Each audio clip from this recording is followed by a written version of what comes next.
सो आज का जो एक्सपेरिमेंट है उसमें हम single phase full wave rectifier circuit with RL load study करेंगे। अभी आरएल लोड के केस में क्या होता है ना, रेजिस्टिव लोड यूज नहीं करके रेजिस्टेंस एंड इंडक्टेंस का एक कॉम्बिनेशन जिसको हम आरएल लोड बोलते हैं उसको यूज किया जाता है। सर्किट का कनेक्शन वैसे रहेगा, जो कनेक्शन मैंने वैसे प्रीवियस क्लास में बताया था वही सेम प्रिंसिपल में कनेक्शन करना है। जैसे कि इसका जो एनोड होगा, इसका जो एनोड है वो यहाँ पे है और कैथोड जो है वो ऊपर में है। ये नीचे एनोड है and this is A1 and this is K1 and this is G1. Similarly, for this SCR, this point is A4, the upper point is A2, the upper point is K2 and the lower point is A4, upper point is K4 and this point is G4. Okay, for this SCR, this point is K2, this is A2 and this is G2. For this SCR, the upper point is K3, lower point is A3 and this point is gate. Here the dV by dt protection is also take care by the snubber circuit. For individual SCR, the snubber circuit is used, like a RC combination is used, resistor capacitor combination RC is used, and this combination is connected across SCR. Like this RC combination is connected across K1 and A1. This combination is connected across K4 and A4. This RC combination is connected across K2 A2 and this RC combination across K3 A3. This resistor and capacitor combination is basically used for dV by dt protection. Here this is the load and our load is a RL load and this is our supply. This supply is a AC supply. The voltage we are getting across load is DC. That's why we called it as a rectifier circuit. तो यहाँ पे जो waveform होगा RL load के across का जो voltage होगा that can be plot by using a oscilloscope. So this is the oscilloscope and oscilloscope का कनेक्शन कैसे करना है, ऑसिलोस्कोप का कनेक्शन कैसे करना है, एक पॉइंट लोड के ऊपर में और एक पॉइंट लोड के नीचे में लगाएंगे तो ऑसिलोस्कोप जो होगा वो लोड वोल्टेज को डिस्प्ले करेगा, जैसे कि अभी हम यहाँ पे देख सकते हैं ऑसिलोस्कोप में ये जो वेवफॉर्म आ रहा है वो बेसिकली लोड का वोल्टेज वेवफॉर्म को डिस्प्ले किया जा रहा है। और ये कौन से टाइप का लोड है, ये आरएल लोड है। तो ऑब्वियसली आरएल लोड में क्या होता है कि एक्सटिंक्शन एंगल का कॉन्सेप्ट आता है। तो आउटपुट यहाँ पे जीरो होते हुए निगेटिव में एंटर कर रहा है कुछ टाइम के लिए, या तो कुछ ओमेगा टी के वैल्यू के लिए हमारा जो आउटपुट है वो नेगेटिव बन के रहेगा। देख सकते हैं यहाँ पे आउटपुट वोल्टेज हमारा कुछ इंटरवल ऑफ टाइम के लिए नेगेटिव में आ रहा है। ये जो नेगेटिव वोल्टेज आ रहा है आउटपुट में, that is because of the inductor effect. Inductor क्या करता है ना, जो एनर्जी स्टोर किया रहता है उसको रिलीज करता है, और वो जो एनर्जी रिलीज करता है उस टाइम क्या होता है, करंट का डायरेक्शन चेंज नहीं होता है, करंट वही डायरेक्शन में फ्लो करता है, बस जो पोलैरिटी होता है इंडक्टर के अक्रॉस का, वो पोलैरिटी जो होगा इंडक्टर के अक्रॉस का वो चेंज हो जाएगा। तो इससे क्या गारंटेड रहेगा कि जो करंट का फ्लो है वो वही डायरेक्शन में होता रहेगा, इवन इफ हमारा आउटपुट वोल्टेज का पोलैरिटी चेंज हो गया है। सो यहाँ पे ये जो हमारा कुछ टाइम के लिए आउटपुट नेगेटिव आ रहा है वो इसको हम देख सकते हैं। और अगर हम फायरिंग एंगल यहाँ पे वेरी करेंगे तो इसका इफेक्ट कैसे आउटपुट वोल्टेज का वेवफॉर्म के ऊपर पड़ रहा है वो भी तुम देख सकते हो। अब हम फायरिंग एंगल को बेसिकली रिड्यूस कर रहे हैं तो हमारा आउटपुट वोल्टेज का जो एवरेज वैल्यू या तो आरएमएस वैल्यू वो इंक्रीज कर रहा है। अभी देख सकते हैं कि ये पूरा फुल हमारा वेवफॉर्म आ रहा है, मतलब फायरिंग एंगल अल्फ़ा जो है हम बोल सकते हैं अभी जीरो है। धीरे धीरे अगर हम फायरिंग एंगल को बढ़ाएंगे तो जो पर्टिकुलर इंस्टेंट में हमारा SCR ऑन होगा वो हमारा चेंज होगा। लेट हम 30 पे SCR को ऑन करेंगे तो उसके हिसाब से हमारा अभी यहाँ पे जो SCR ऑन हो रहे हैं वो 2 SCR एक साथ में ऑन होते हैं और उसके हिसाब से आउटपुट हमारा आता है। ठीक है, तो एक ऊपर से ऑन होता है तो एक SCR नीचे से ऑन होता है और हमारा सर्किट का कंप्लीशन होता है। मतलब फुल एक सर्किट का कंप्लीशन होने के लिए एक SCR ऊपर में कंडक्ट करना चाहिए और एक SCR नीचे से कंडक्ट करेगा, तभी जाके हमारा साइकिल कंप्लीट हो सकता है, करंट को रिटर्न पाथ पे मिलेगा। तो अभी हम यहाँ पे अगर फायरिंग एंगल को बढ़ाएंगे तो उस हिसाब से देखो फायरिंग एंगल बढ़ रहा है तो वेवफॉर्म में कैसे चेंजेस आ रहा है। ये एग्जैक्टली 90 पे जब फायर होगा उस केस में ये हमारा RL लोड के अक्रॉस का वोल्टेज है, मतलब फायरिंग एंगल हमने कहाँ पे रखा है, 90 पे रखा है। और 90 से अगर ज़्यादा करते हैं फायरिंग एंगल, उसके हिसाब से हमारा RMS value of output voltage भी रिड्यूस हो रहा है। उसके हिसाब से बल्ब का ब्राइटनेस देख सकते हैं बहुत ही रिड्यूस हो गया है। अगर हम चाहते हैं कि बल्ब का जो ब्राइटनेस है उसको बढ़ाना, तो हमको क्या करना है, फायरिंग एंगल जो है उसको अभी हम देखो कम पे रखेंगे। जितना कम रहेगा फायरिंग एंगल उतना ही अच्छे से तुम्हारा आउटपुट वोल्टेज ज़्यादा मैग्नीट्यूड का आएगा और बल्ब का ब्राइटनेस भी उस हिसाब से ज़्यादा रहेगा। अब देखो फायरिंग एंगल रिड्यूस हो रहा है, अभी मान लेते हैं 60 पे है और अभी यहाँ पे मान लेते हैं 30 पे है। तो देख सकते हैं 60 पे जितना ब्राइटनेस था 30 पे अभी उसका ब्राइटनेस और इंक्रीज हो गया। मतलब जितना कम होगा फायरिंग एंगल बल्ब का ब्राइटनेस उतना ही ज़्यादा। अब देख सकते हैं बल्ब का ब्राइटनेस पूरा फुल है, मतलब फायरिंग एंगल बहुत ही मिनिमम वैल्यू पे है, मतलब मान लेते हैं 10 डिग्री पे है फायरिंग एंगल। तो ये हो गया हमारा single phase full wave rectifier with RL load. और यहाँ पे हम फायरिंग एंगल को वेरी करके भी वेवफॉर्म कैसे चेंज हो रहा है वो देख लिए। और इंडिविजुअल SCR के प्रोटेक्शन के लिए यहाँ पे स्नबर सर्किट यूज किया गया है and that snubber circuit is RC circuit. तो यहाँ पे थोड़ा फोकस कीजिए, यहाँ पे देख सकते हैं RC का डिफरेंट कॉम्बिनेशन है जो कि कनेक्ट किया गया है अक्रॉस ईच SCR। RC का जो कॉम्बिनेशन है, लाइक यहाँ पे जो नीचे में RC का कॉम्बिनेशन है वो K4 एंड A4 के अक्रॉस में कनेक्टेड है। यहाँ पे जो RC का कॉम्बिनेशन है उसको हमने K3 A3 के अक्रॉस में लगाया है। यहाँ का जो RC कॉम्बिनेशन है वो K2 एंड A2 के अक्रॉस में लगा है। और यहाँ पे जो RC का कॉम्बिनेशन है वो K1 A1 के अक्रॉस में कनेक्टेड है। और ये जो दो पॉइंट्स हैं वो बेसिकली AC सप्लाई के लिए है, जो कि हमने 20 वोल्ट RMS वोल्टेज यहाँ पे सप्लाई दिया गया है। अब यहाँ पे देख सकते हैं ये वाला जो पूरा सर्किट है ना, ये पूरा जो ब्लॉक देख रहे हैं, ये पूरा ब्लॉक हमारा फायरिंग ब्लॉक है। मतलब ये ब्लॉक यूज होता है पल्स जनरेट करने के लिए। पल्स मतलब जो पल्स हम देते हैं SCR के ट्रिगरिंग के लिए या तो फायरिंग के लिए। तो फायरिंग के लिए हमको पता है गेट में पल्स देना पड़ता है, तो वही पल्स का ये देखो यहाँ पे एक पल्स है।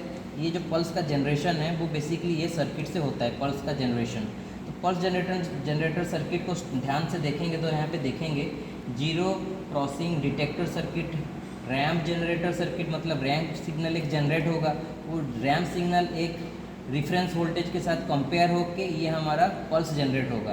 That means A ramp signal is compared with A reference signal. ये स्ट्रेट लाइन जो देख रहे हैं ये बेसिकली रिफरेंस सिग्नल है। That reference signal is compared with the ramp signal and A pulse signal is generated. अगर ये pulse signal और ये रैम्प सिग्नल को देखना चाहते हैं तो हम देख भी सकते हैं। तो इसके लिए क्या करना पड़ेगा, ऑसिलोस्कोप का जो कनेक्शन है उसको हम लोड से हटा के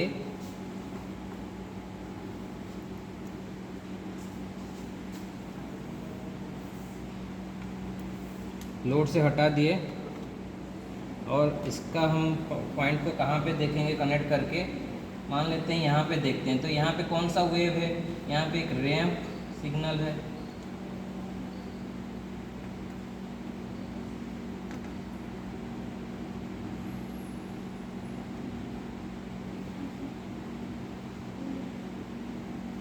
तो यहाँ पे देखेंगे तो ये रैम्प सिग्नल देगा हमको वेवफॉर्म के हिसाब से। ये पॉइंट को देखेंगे विथ रिस्पेक्ट टू ग्राउंड तो हमको ये कंपैरेटर का आउटपुट देगा। और यहाँ पे देखेंगे तो हमको ये पल्स सिग्नल देगा।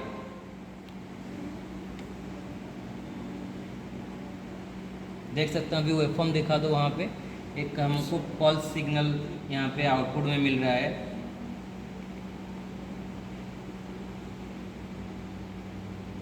तो बेसिकली ये जो पल्स सिग्नल है वही हमारा यूज होता है फर्दर। ये जो सिग्नल अभी यहाँ पे देख रहे हैं इसी को हम पल्स ट्रेन बोलते हैं। यही पल्स ट्रेन जाता है और फायरिंग में हेल्प करता है। गेट कैथोड सर्किट में फायरिंग सिग्नल के हिसाब से दिया जाता है।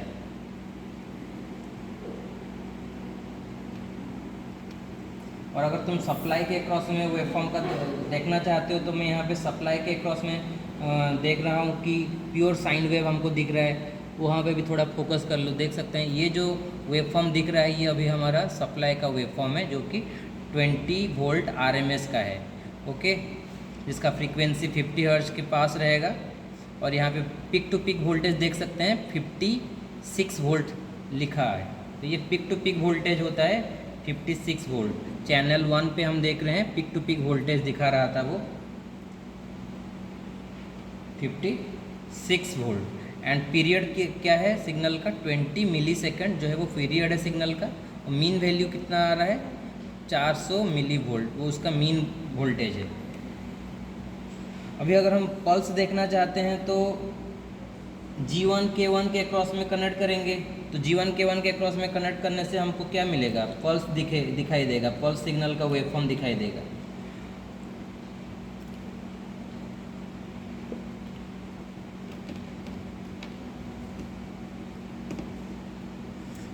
और एक पेज खोल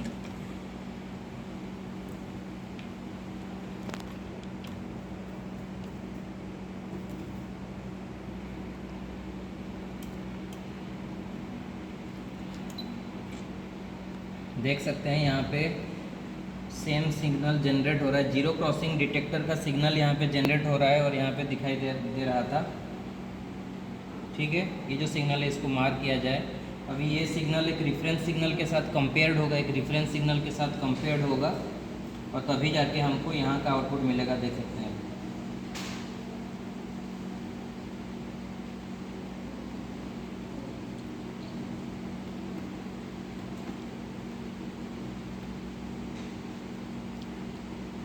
ये कंपेयर्ड होने के बाद वाला सिग्नल है ये।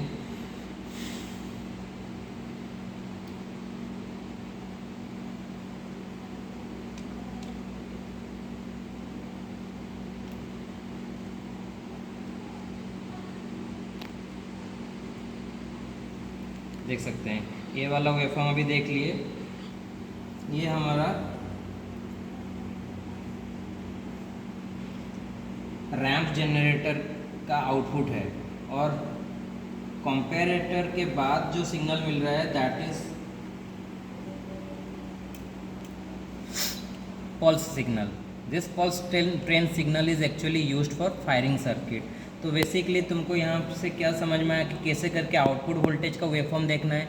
आउटपुट मतलब तुम्हारा आरएल लोड के अक्रॉस का वोल्टेज जो था वो चेक किए, उसके बाद हमने चेक किया कि सप्लाई वोल्टेज का वेवफॉर्म कैसे रहता है, उसके बाद हमने चेक किया कि जो फायरिंग पल्स होता है वो कैसे जनरेट होता है।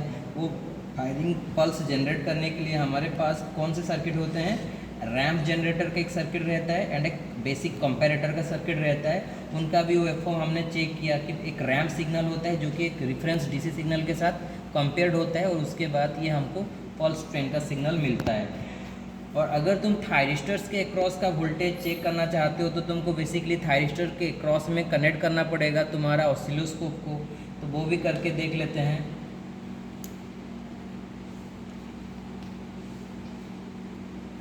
अभी हम क्या करना चाहते हैं कि थायरिस्टर्स के अक्रॉस में कनेक्ट करना चाहते हैं। मान लेते हैं कि मैं ये वाला थायरिस्टर के अक्रॉस का वोल्टेज चेक करना चाहता हूँ, उसका वेवफॉर्म कैसा है देखना चाहता हूँ। तो क्या करूँगा, K3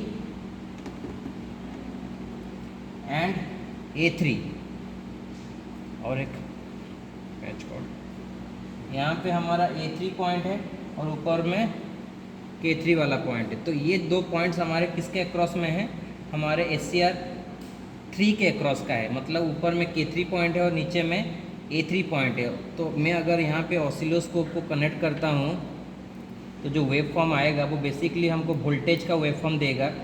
किसके अक्रॉस का वोल्टेज, थायरिस्टर 3 के अक्रॉस का वोल्टेज कैसे वेरी हो रहा है विथ रिस्पेक्ट टू टाइम वो पता चलेगा। अभी देख सकते हैं यहाँ पे जो वेवफॉर्म आ रहा है,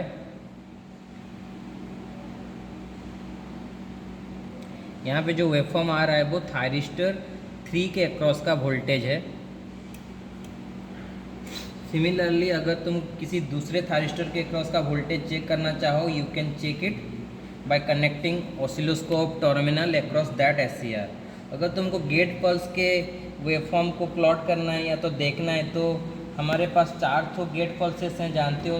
तो G1 के अक्रॉस का जो गेट पल्स होता है वो G1 K1 के अक्रॉस में चेक किया जाता है। तो अगर तुम गेट पल्स चेक करना चाहते हो तो किस में कनेक्ट करना है, G1 K1 के अक्रॉस में कनेक्ट करना है तुम्हारे ऑसिलोस्कोप को। तो G1 K1 के अक्रॉस में मैं कनेक्ट कर रहा हूँ।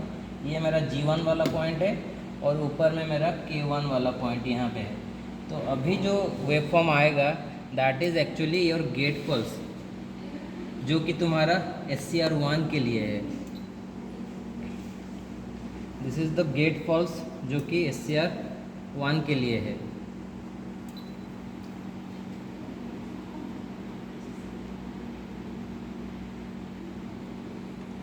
सिमिलरली अगर तुम किसी और SCR के गेट पल्स को देखना चाहते हो, लाइट में 4th SCR के अक्रॉस का गेट पल्स देखना चाहता हूँ, तो K4 एंड G4 के अक्रॉस में कनेक्ट करेंगे। तो ये जो पल्स ट्रेन देख रहे हो ये तुम्हारा G4 K4 के अक्रॉस का पल्स ट्रेन है। तो ये पर्टिकुलर इंस्टेंट में गेट सिग्नल जा रहा है तुम्हारे 4th SCR को। These are the particular instant जहाँ पे तुम्हारा गेट सिग्नल जा रहा है G4 को। तो ऐसे करके किसी के अक्रॉस का भी तुम वेवफॉर्म चेक कर सकते हो by using this oscilloscope and kit. तो ये होता है हमारा single phase full wave RL circuit का कनेक्शन। Thank you.